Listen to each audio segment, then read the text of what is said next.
तो हेलो दोस्तों, चलिए आप लोगों को हमारे चैनल में स्वागत है। पिछले वीडियो में हम लोग क्लास 10th के त्रिकोणमिति चैप्टर के प्रश्नावली 8.1 के क्वेश्चन नंबर 4 तक कंप्लीट कर चुके थे और हम लोग इस वीडियो में 5 और 6 को कंप्लीट करेंगे। तो चलिए सबसे पहले हम लोग देखते हैं दोस्तों कि क्वेश्चन 5 क्या कर रहा है। तो देखिए दोस्तों, यहाँ पर क्वेश्चन 5 कह रहा है कि यदि सेक थीटा बराबर 13/12 हो तो अन्य सभी त्रिकोणमितीय अनुपात ज्ञात करें। यानी दोस्तों यहाँ पर सेक थीटा का मान दिया हुआ है। तो दोस्तों सबसे पहले हम लोग एक जो है समकोण त्रिभुज को ड्रॉ करेंगे और यहाँ पर दोस्तों थीटा जो है, यहाँ पर थीटा है, ये समकोण त्रिभुज के किसी भी एंगल को रिप्रेजेंट नहीं किया है, तो इसमें हम लोग थीटा को ज्यों के त्यों मान लेंगे। अब दोस्तों यहाँ पर देखिए हम लोग लिखेंगे दिया गया है। दोस्तों क्या दिया है, तो सेक थीटा बराबर 13/12। तो दोस्तों यहाँ पर हम लोग सेक थीटा का फॉर्मूला लगाएंगे। तो दोस्तों सेक थीटा का फॉर्मूला होता है, ये कॉस का उल्टा होता है। तो दोस्तों कॉस का जो फॉर्मूला होता है b/h होता है। तो ये जब कॉस के उल्टा होता है तो इसका फॉर्मूला का भी उल्टा होगा, यानी इसका फॉर्मूला हो जाएगा h/b। तो दोस्तों हम यहाँ पर लिख देंगे h/b, यानी ये इसका वैल्यू हो गया और ये इसका वैल्यू हो। अब दोस्तों यहाँ पर देखिए दोस्तों, यहाँ पर है कि हम मान लेंगे कि h बराबर 13 और b बराबर 12। तो p बराबर वाट, यानी हाइपोटेनस कर्ण का मान 13 दिया है, b फॉर बेस यानी आधार का मान 12 दिया है। तो यहाँ पर p यानी p बराबर परपेंडिकुलर यानी जो है लंब का मान कितना होगा। तो सबसे पहले हम लोग लंब का मान निकालेंगे। तो दोस्तों लिखेंगे p बराबर रूट अंदर h square minus B square, क्योंकि दोस्तों पाइथागोरस प्रमेय से फॉर्मूला होता है कि आधार बराबर रूट अंदर लंब स्क्वायर माइनस लंब बराबर रूट अंदर कर्ण स्क्वायर माइनस आधार स्क्वायर। तो दोस्तों अब यहाँ पर हम लोग लिखेंगे वैल्यू पुट रखेंगे। तो h के जगह पर 13 रख देंगे, क्योंकि यहाँ पर h के मान 13 आया हुआ है। अब दोस्तों यहाँ पर b के जगह पर 12 रख देंगे, क्योंकि यहाँ पर b के मान 12 है। अब दोस्तों यहाँ पर इसको अंडर रूट करेंगे। अब यहाँ पर देखिए दोस्तों 13 का स्क्वायर होता है 169 और 12 का स्क्वायर होता है 144। अब यहाँ पर दोस्तों 169 में से 144 घटेगा तो दोस्तों ये हो जाएगा रूट के अंदर 25, और रूट के अंदर 25 यानी 25 का वर्गमूल दोस्तों 5 होता है। यानी दोस्तों यहाँ पर हम लोग p के मान भी निकाल दिए 5, यानी p के मान हो गया 5। अब दोस्तों यहाँ पर देखिए, अब लिखेंगे दोस्तों अब, और यहाँ पर लिखेंगे दोस्तों अब जब h के मान, b के मान और p के मान ज्ञात हो गया तो दोस्तों यहाँ पर सबका वैल्यू रख दे रहे हैं। तो यहाँ पर p के मान रख देंगे हम लोग 5, b के मान क्वेश्चन में दिया है तो इसको रख देंगे हम लोग जो है 12 यानी 12, और जो है h के मान भी दिया है तो इसको रख देंगे हम लोग 13। अब दोस्तों किसी त्रिभुज के तीनों भुजाओं यानी तीनों साइड का जो वैल्यू निकल गया तो अब किसी भी त्रिकोणमितीय अनुपात हम लोग निकाल सकते हैं। तो दोस्तों अब यहाँ पर हम लोग लिखेंगे अब, और हम लोग निकालेंगे साइन थीटा। साइन थीटा का जो है वैल्यू निकालेंगे, क्योंकि दोस्तों यहाँ पर पूछ रहे हैं कि सभी त्रिकोणमितीय अनुपात।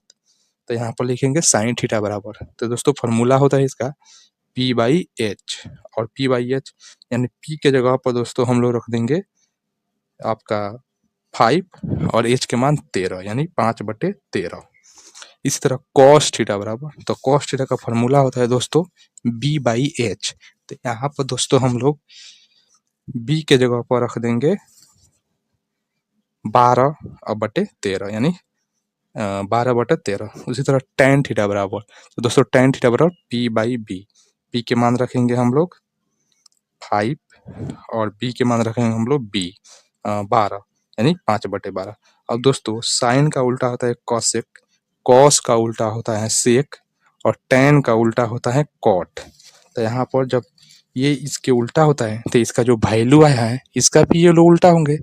तो इसी तरह इसीलिए यहाँ पर लिख देंगे कॉसेक थीटा बराबर भी h/p यानी 13/5, सेक थीटा बराबर h/b यानी 13/12, कॉट थीटा बराबर b/p यानी 12/13।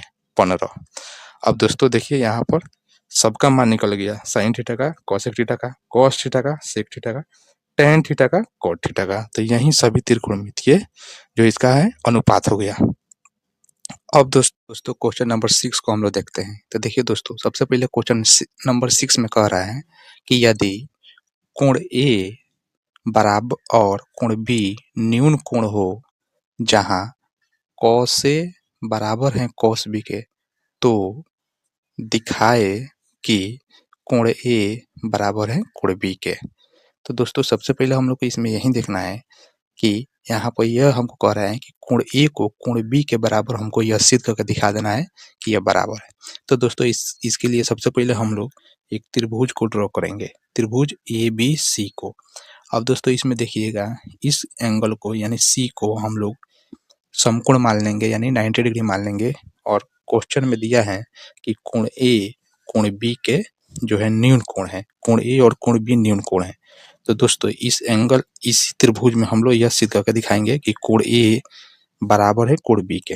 तो दोस्तों इसके लिए हम लोग प्रमाण देंगे और प्रूफ में ये देंगे कि दोस्तों सबसे पहले क्वेश्चन से उठाएंगे। तो देखिए क्वेश्चन में दिया है कि कॉस ए बराबर है कॉस बी के। तो दोस्तों यहाँ पर फॉर्मूला लगाएंगे कॉस थीटा का। तो कॉस थीटा का फॉर्मूला होता है बी बाई एच, और यहाँ पर भी लिख देंगे बी बाई एच। अब दोस्तों यहाँ पर हम लोग देखेंगे तो बी बाई एच तो हो गया। अब दोस्तों यहाँ पर लिखेंगे कि ए सी बटे बी सी। अब ए सी बटे बी सी कैसे आया? तो दोस्तों यहाँ पर देखिए, इसमें थीटा के जगह पर एंगल ए को रिप्रेजेंट किया है, थीटा के जगह पर एंगल ए को रिप्रेजेंट किया है। तो इसके सामने वाला भुजा जो है, बताए थे कि कोई भी किसी भी एंगल को, जिस एंगल को रिप्रेजेंट किया जाता है उसके सामने वाला भुजा पी हो जाता है यानी लंब होता है, और उससे सटा हुआ भुजा जो है बी हो जाता है यानी आधार हो जाता है। तो इसमें यहाँ पर कॉस से यानी थीटा के जगह पर ये को रिप्रेजेंट किया गया है, इसलिए ये हो जाएगा आधार यानी बी, और ये ऑलरेडी एच तो है ही। तो इसीलिए यहाँ पर लिख देंगे बी बाई एच, यानी बी के जगह पर ए सी, यानी ए सी और बटे ए बी, एच के जगह पर ए बी, क्योंकि यहाँ पर एच ऑलरेडी ए बी है ही। अब दोस्तों यहाँ पर कॉस बी के लिए बी बाई एच हो जाएगा। तो यहाँ पर कॉस बी यानी इस एंगल के सामने वाला भुजा पी हो जाएगा यानी लंब हो जाएगा, और इससे सटा हुआ भुजा आधार हो जाएगा, यानी ये हो गया आधार यानी बी हो गया। तो यहाँ पर लिख देंगे बी सी बटे ए बी। अब दोस्तों इसमें क्रॉस मल्टीप्लीकेशन कराएंगे। तो क्रॉस मल्टीप्लीकेशन जैसे ही कराएंगे दोस्तों, तो यहाँ पर हो जाएगा देखिए ए सी गुना ए बी, यानी ए सी गुना ए बी, और यहाँ पर हो जाएगा ए बी गुना बी सी, ए बी गुना बी सी। और दोस्तों ए बी कैंसिल हो जाएगा, और यहाँ पर बच जाएगा ए सी बराबर बी सी। और जैसे ही दोस्तों ए सी बराबर बी सी हो गया, तो यह प्रूफ हो गया कि कोण ए बराबर हो गया कोण बी के, यानी एंगल ए बराबर है एंगल बी के। कैसे हैं? तो दोस्तों हम जानते हैं कि बराबर भुजा के सम्मुख कोण बराबर होता है, या एक त्रिभुज का जो है थ्योरम होता है कि किसी 9th क्लास में आप पढ़े ही गए, किसी भी त्रिभुज के अगर उसका बराबर भुजा, दो भुजा आपस में बराबर हैं, तो उसके सामने का जो है एंगल आपस में बराबर होंगे। तो इसीलिए इस त्रिभुज में दोस्तों, इस त्रिभुज में ए सी और बी सी आपस में बराबर हैं, इसीलिए इसके सम्मुख कोण यानी कोण ए और कोण बी भी आपस में बराबर होगा। इसी थ्योरम के चलते ये भी हम लोग सिद्ध कर दिए कि जो यहाँ पर ये एंगल ए है एंगल बी के बराबर हो गया। अब चलिए दोस्तों, इसमें जो है 5 और 6 कंप्लीट हुआ। अगले वीडियो में इसके आगे के हम लोग जो है क्वेश्चन को कंप्लीट कर लेंगे। तब तक के लिए थैंक यू, और प्लीज वीडियो को सब्सक्राइब तथा शेयर जरूर कीजिए, और सब्सक्राइब भी कीजिए। तब तक के लिए थैंक यू, अगले वीडियो में फिर मिलते हैं।